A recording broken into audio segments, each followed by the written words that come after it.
di belakangku. Ku serahkan diriku hanya padamu Yesus, dan ku berlari kepada tujuanku. Kau beriku hari yang baru, yang lama telah berlalu. Rencanamu Tuhan indah bagiku, tak terbatas oleh pikiranku.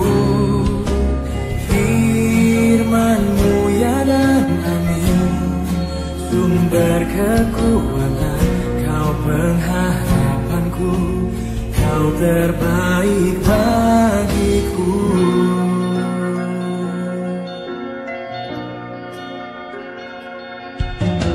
Ku melupakan yang di belakangku. Ku serahkan diriku hanya padamu Yesus, dan ku berlari kepada tujuanku. Kau beriku hari yang baru, yang lama telah berlalu. Rencanamu Tuhan indah bagiku, tak terbatas oleh pikiranku. Firman-Mu ya dan amin, sumber kekuatan, Kau pengharapanku, Kau terbaik bagiku.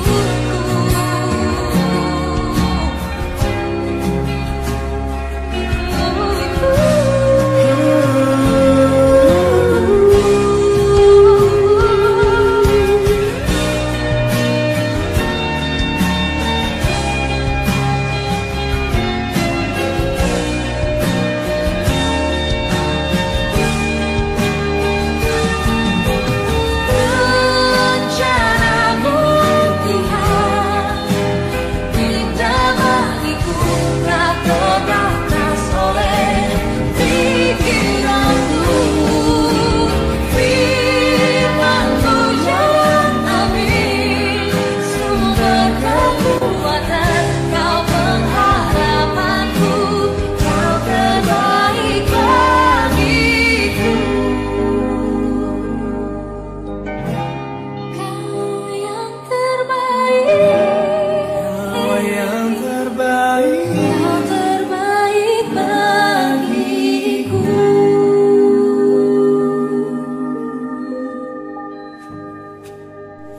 Selamat pagi Bapak Ibu sekalian. Bagaimana kabarnya hari ini? Semoga kita semua dalam keadaan sehat di masa pandemi ini. Kita tetap bisa menjaga kesehatan, tentunya dengan protokol kesehatan, tidak malas menggunakan masker jika keluar rumah maupun jika pulang dari bepergian, langsung cuci tangan, kalau mandi jika perlu. Oke, pada pagi hari ini saya yang kebetulan membawakan renungan yang akan saya beri judul apa yang harus kita lakukan agar kita selamat. Sebelum mulai, mari kita berdoa dulu. Tuhan Allah yang penuh kasih, Engkau telah mempertemukan kami semua pada pagi hari ini, dan kami akan merenungkan firman-Mu. Kiranya Engkau sertai kami dalam perenungan ini. Engkau berkati, Engkau bukakan pikiran, iman, dan hati kami untuk mengaminkan segala firman-Mu. Tolonglah kami, gerakkan hati kami ya Tuhan.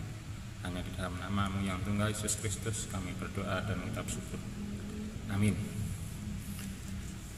Oke, untuk renungan pagi hari ini saya ambil dari Kisah Para Rasul 16 ayat yang ke-30. Kisah Para Rasul 16 ayat yang ke-30 sampai 31. Demikian bunyinya.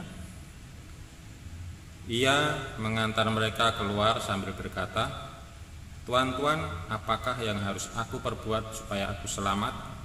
Jawab mereka, Percayalah kepada Tuhan Yesus Kristus dan engkau akan selamat, engkau dan seisi rumahmu. Demikian firman Tuhan dari Kisah Para Rasul ini. Sebelumnya kita flashback, ini terjadi pada saat Paulus dan Silas di penjara, kemudian ada gempa dan itu penjara terbuka. Dan ini pertanyaan ini dari kepala penjara yang sebelumnya mau bunuh diri karena takut kalau si Paulus ini akan lari.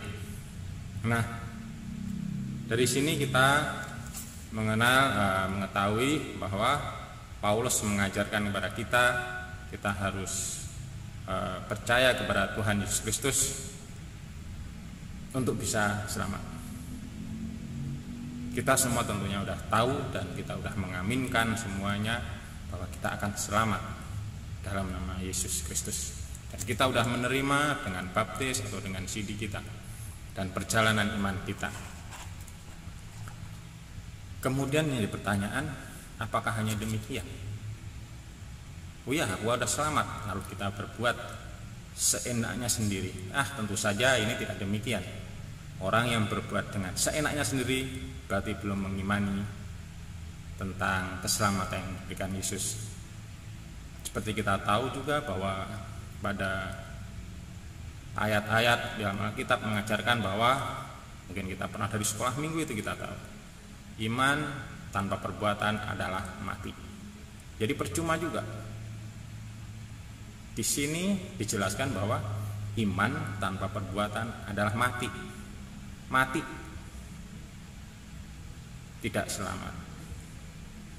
Nah, berarti di sini kita tidak hanya beriman saja, tapi ada langkah yang selanjutnya, yaitu perbuatan. Perbuatan yang bagaimana? Yang berdasarkan tentu saja dengan iman kepada Yesus Kristus. Petunjuknya apa? Petunjuknya kita harus kita lakukan untuk kita melakukan suatu perbuatan agar kita tetap selamat. Mungkin kita perlu untuk flashback sebentar dalam cerita Yahudi pada waktu umat Israel keluar dari Mesir. Di situ Musa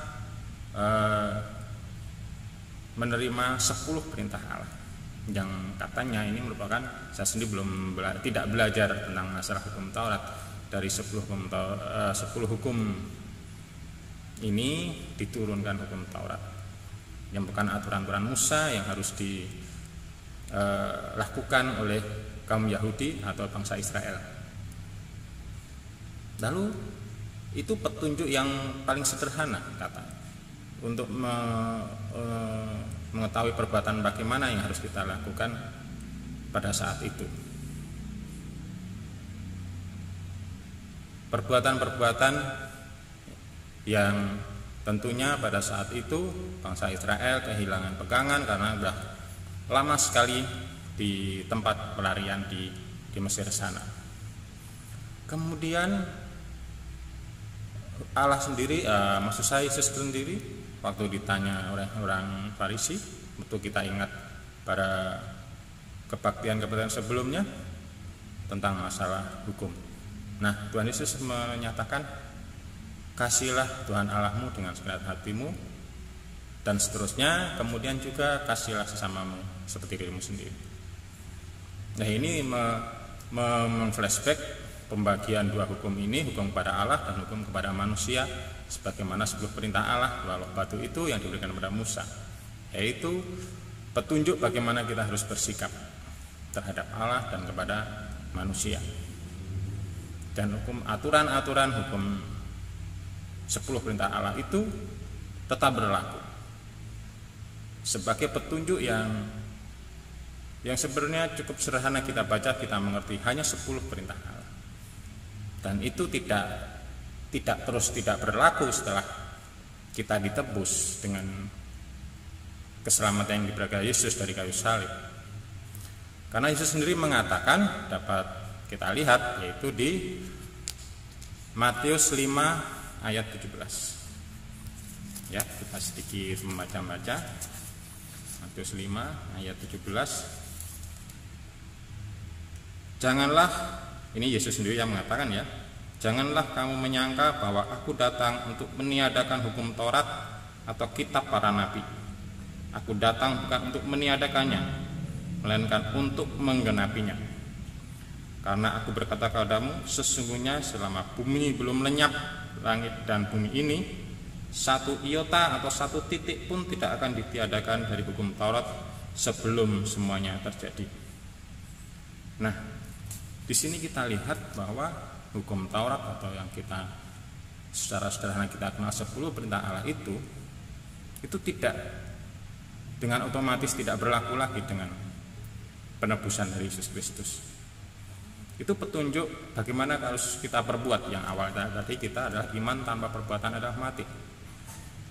Secara lahiriah, secara leksion kita tahu perbuatan-perbuatan yang harus kita lakukan. Dan bagaimana ketaatan kita harus melakukan perbuatan itu, Tuhan Yesus Kristus pun memberi petunjuk. Kita juga lihat di Matius 23. Matius 23 ayat yang 1 dan 3. Maka berkata Yesus kepada orang banyak dan kepada murid-muridnya, ahli-ahli Taurat dan orang-orang Farisi, setelah mereka menduduki kursi Musa, sebab itu turutilah dan lakukanlah segala sesuatu yang mereka ajarkan kepadamu, tetapi janganlah kamu turuti perbuatan-perbuatan mereka, karena mereka mengajarkan tapi tidak melakukannya. Nah, di sini Tuhan Yesus Kristus mengajarkan kepada kita semua. Seperti kita tahu di cerita Alkitab, orang Farisi orang yang sangat saleh dalam kegiatan beragama mereka. Mereka sangat taat dengan hukum Taurat. Tapi di sini Yesus memberikan petunjuk. Kita harus seperti itu dalam melakukan hukum-hukum Tuhan. Kita harus taat. Tetapi dasarnya bukan untuk kesombongan, untuk menyalahkan orang lain. Ini dasar kita karena kita sudah diselamatkan, maka kita melakukan perbuatan-perbuatan itu sebagai ucapan syukur kepada Allah. Dan kita pun kemudian kita menjawab pertanyaan, lalu seperti apa perbuatan-perbuatan yang baru setelah Yesus menyelamatkan kita, masuk ke perjanjian baru? Contoh perbuatan-perbuatan yang sudah diajarkan, yang Yesus sudah mengatakan seperti orang Farisi itu yang kita harus lakukan. Bukan perbuatan mereka yang congkak, yang sombong, tapi ketaatan mereka dalam melaksanakan perintah-perintah Tuhan. Kemudian kembali lagi ke iman tanpa ada perbuatan mati. Iman yang seperti apa dan perbuatan seperti apa di perjanjian baru yang memberikan petunjuk. Di dalam setelah Yesus naik ke surga, sebelum Yesus naik ke surga memberi petunjuk, kita akan dipimpin dan bimbing oleh Roh Kudus. Roh Kuduslah yang harus kita dengar, yang menjadi tuntunan kita dalam setiap melakukan perbuatan. Dan tentunya hal ini akan memberikan kita buah-buah roh yang seperti kita kenal sebelum di ayat-ayat Alkitab yang pernah kita baca. Buah-buah roh yang seperti apa? Kita kembali membaca di Galatia 5 ayat 22.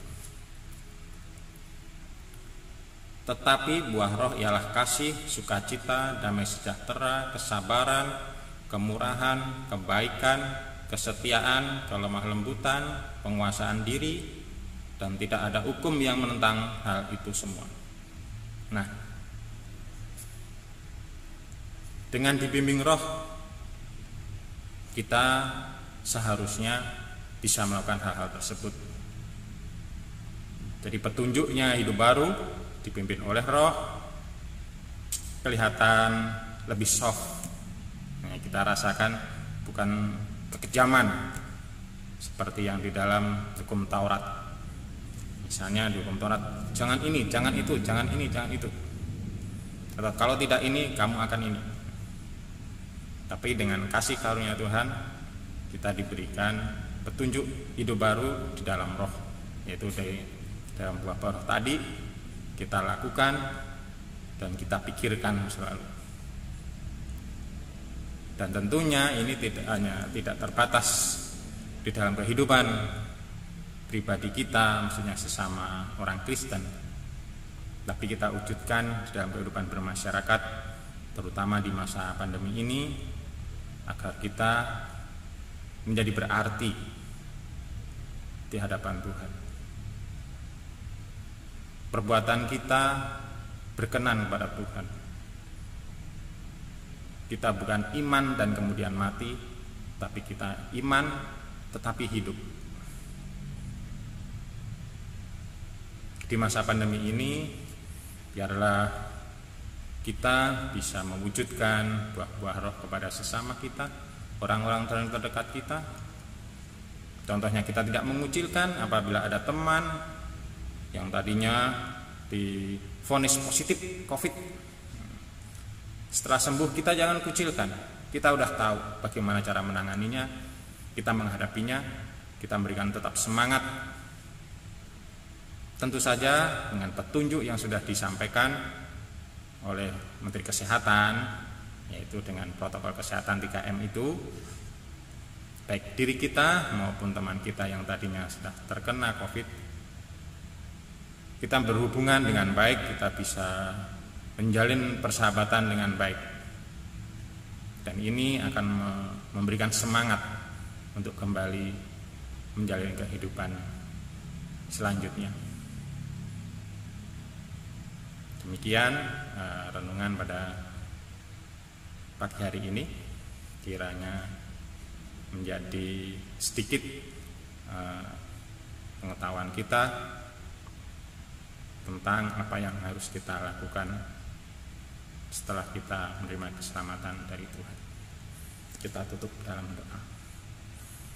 Tuhan Allah Bapa yang kami kenal dalam nama Yesus Kristus, terima kasih Engkau telah menyelamatkan kami melalui anak-Mu di kayu salib, melalui penebusan-Mu ini Tuhan. Biarlah kami mengimani dalam kehidupan kami bahwa kami percaya kami selamat atas nama-Mu. Akan tetapi Tuhan, kiranya pun Engkau tetap menguatkan iman kami. Biarlah Roh Kudus-Mu menuntun setiap langkah kami, sehingga kami, perbuatan kami mencerminkan kehadiran-Mu di bumi ini. Biarlah kehidupan kami menjadi cermin kehidupan Kristiani dan akan menularkan keselamatan-keselamatan. Terima kasih Bapa, hanya di dalam nama Yesus Kristus kami berdoa dan mengucap syukur. Amin. Terima kasih, selamat pagi. Tuhan Yesus memberkati.